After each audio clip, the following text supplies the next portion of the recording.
All right, everyone. Well, we've been through the intro, we've been through the 8 different sensory and cranial nerve tests, and now it's time to complete our documentation and deliver the results. I'm not going to focus on documentation in this video because you'll be able to do that on your own, and you'll be able to ask your classroom professor if you have any questions about it. So, at the end, we're going to need to tell our client what we found, right? And that can be difficult if everything is not all right, right? So you've done 8 sensory and motor tests, and they've had a stroke, they've had a traumatic brain injury, they've had some sort of injury or accident, and they're missing some sensation, or they're feeling the sensation, but it's not in an accurate location. So here are some tips for delivering the results, and you'll also see me model this with my client. You want to complete any notes that you need to complete so that you're sure you have all the information and that it's well organized and that you've come up with an overall plan and impression about what's going on with the client. Then you share the results. Now, you want to be kind, of course, but you also want to be honest. It does not behoove you or the client to mince words or to downplay what you found, and that is a skill that you need to develop over time. So if you're not very good at it to start, that's okay. Practice. The best way to get better at it is to practice. Again, as I said in the intro, you want to avoid jargon and technical information, and if you need to use technical terms, you want to explain them as you go. For example, your sense of light touch is intact, which means that it's working well. You want to explain what the results are, and you want to link them to the condition. So it's not enough to say you're missing some of your pressure sensation in your right hand. You want to also say, and that is very common in people who've had a left-sided stroke, right? So left side of the brain, right side of the body is impacted. So link up and do a little bit of education as you're delivering the results. The next thing is that we never want to promise any particular outcome of therapy. So this can be hard because we want to promise our clients that they will get better and that they will be well and that they will regain sensation, that they will have better motor performance.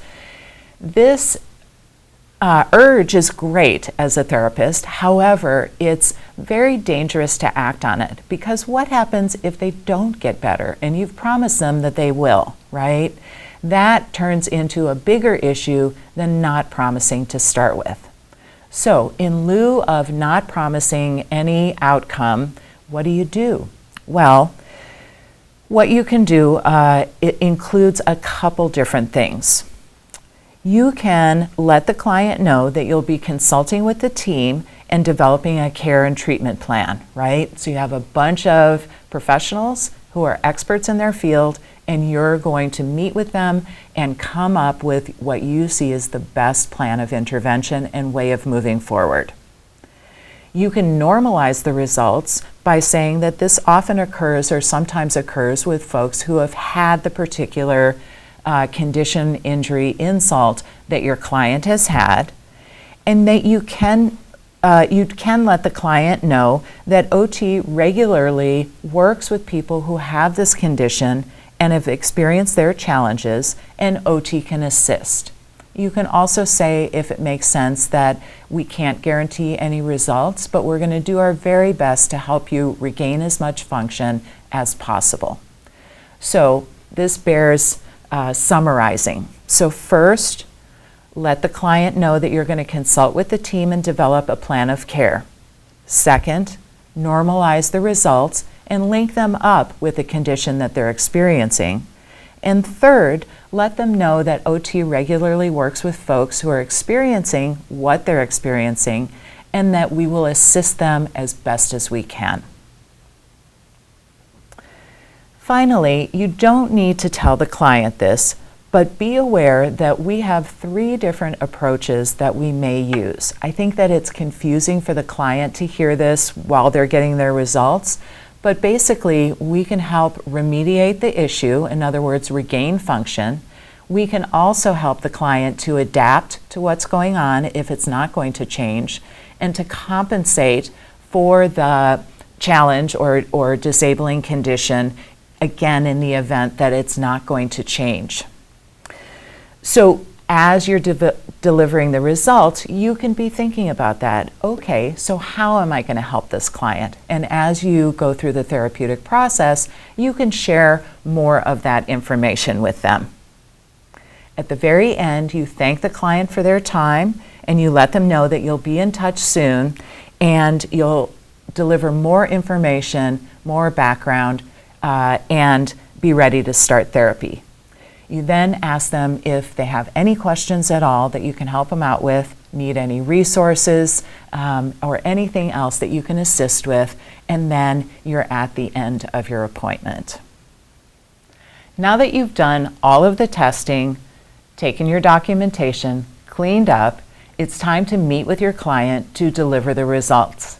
Now, typically, you would meet with them and deliver the results of all tests done during the evaluation. For your competency, however, you'll just be delivering the results of the one test that you have randomly been chosen to perform. Let's see what that would look like. If you'll recall, with the case of Maddie, she had median nerve difficulties on both the palmar and the dorsal side of her hand and arm, and that was for all the light touch, pressure touch, and superficial pain. So I will model how to deliver these results. Thank you so much, Maddie, for going through all of the testing with me, and I've had a chance to look it over and look at my notes, and I want to let you know what I found. By and large, you have sensation that is working, touch sensation that's working on the thumb and pinky side of your hand, but you have some what we call median nerve damage. And so that applies to the middle of your arm and hand on both sides.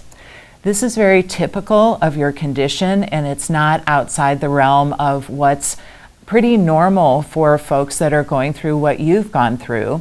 And we will, or I will, talk with the team and come up with a treatment plan so that we can start working on that. Your other tests, if you'll recall, we moved your arms and hands when we did proprioception. Then we looked at your sense of reaching out and touching different objects and identifying them by the sense of touch. And we did some additional work around your head and face with your cranial nerves. Now, all of those tests, the proprioception, so your sense of your body in space and what kind of reach and force you have to use to do your daily activities, all that is intact, which means that it's working just fine. So that's really good news. Your sense of stereognosis, which is that ability to identify objects by touch, is working well. As you know, you have some one-sided weakness, and so your ability to manipulate the objects was a little bit impaired. In other words, not working super well. And then in terms of your eye movements, your ability to have peripheral vision, your ability to both look at things up close and then look at things far away, all of that was working great. Again, really good news. And then you'll recall that I touched you on your face and looked at the trigeminal nerve, which controls some of the muscles of your face and also some of the sensation of your face. And that too was working great. So your jaw, your mouth are doing well, and you have touch sensation on your face. So the one area that we're really looking at is that sensation on your hand, on your affected side of your body. And we will have a deeper look at that. Again, as I said, I'll be talking to the team, we'll come up with a treatment plan, and then we'll start working together. And during the intervention, I'll keep you updated on everything that I find, and we will work at moving forward. Do you have any questions before we finish for today? All right, well, thank you again so much, and I'll see you in the clinic. From here, you're going to review the videos, you're going to start practicing the skills, and eventually you'll be doing your competency. Be sure to jot down any questions you have and ask your instructor in class. Thanks for your time and for watching, and good luck with your studies.